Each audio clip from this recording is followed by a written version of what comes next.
As vendors push fresh security patches and ransomware-driven disruptions continue to pressure recovery teams, several developments this week directly shape how we authenticate users, validate third parties, and harden collaboration tools and network appliances. Welcome to your operational cybersecurity briefing. We'll cover a new Vishing-centric extortion crew, Microsoft's upcoming passkey rollout in Windows, a confirmed breach at a major home security firm, a Teams-delivered malware suite, and a stealthy backdoor on a federal firewall that persisted across patches, plus what defenders should do next.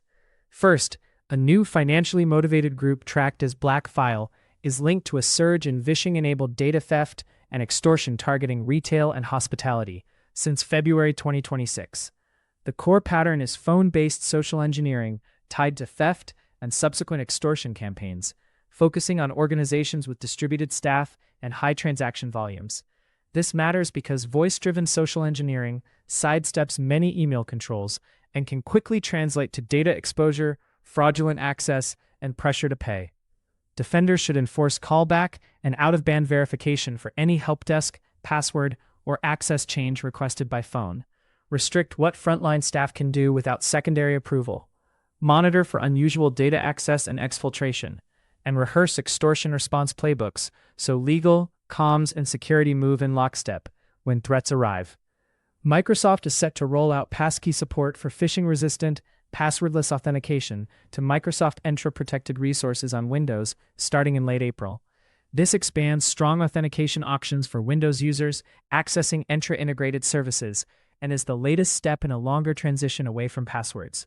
It matters because passkeys reduce credential theft risk and can shift compliance expectations and onboarding flows across enterprises that rely on Microsoft Identity. Defenders should inventory where Entra protects critical apps, validate device readiness, pilot passkeys with a controlled user group, update conditional access and lifecycle policies, and prepare user education to minimize help desk load during the cutover. Align your incident response to account for lost device recovery and ensure monitoring covers failed and fallback auth paths. Home security giant ADT has confirmed a data breach after the Shiny Hunters extortion group threatened to leak stolen data unless a ransom is paid. Confirmation moves this from allegation to verified incident, with downstream effects for customers, partners, and integrators who rely on ADT-branded services. This matters because a confirmed breach can catalyze targeted phishing, fraud attempts, and third-party risk reassessments, as well as reputational damage for anyone tied to the ADT brand. Even before full scope and contents are publicly detailed, defenders should immediately review dependencies on ADT services, tighten monitoring for impersonation and brand-themed lures, and consider precautionary credential hygiene where integrations exist. Prepare stakeholder communications and verify that vendor risk registers, data maps, and contractual notice obligations are up to date while awaiting fuller impact details.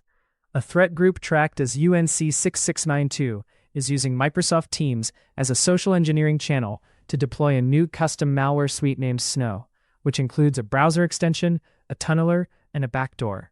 The multi-component design suggests initial user interaction via Teams, persistence and data access via the extension, covert connectivity through tunneling, and command execution through the backdoor. This matters because collaboration platforms are trusted by default in many environments, and Teams-based delivery can bypass email defenses and blend into normal work patterns.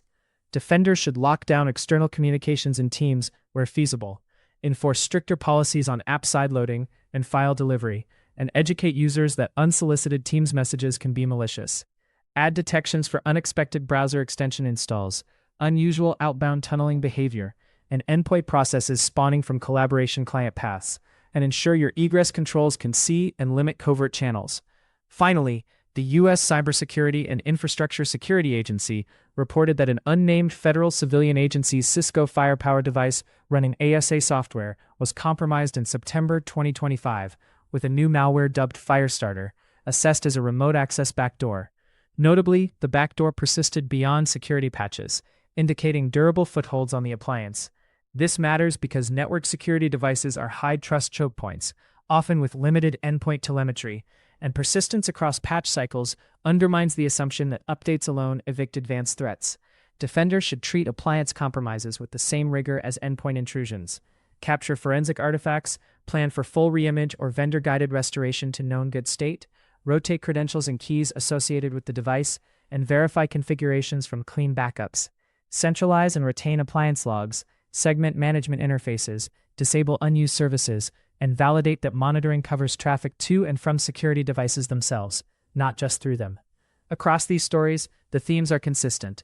Keep pace with patches, assume social engineering will target your least guarded channels, and verify that high-trust systems are actually clean. If this briefing helped you prioritize, subscribe for weekly, no-drama updates, and share this with a teammate who owns identity, collaboration, or network appliances. Stay safe out there.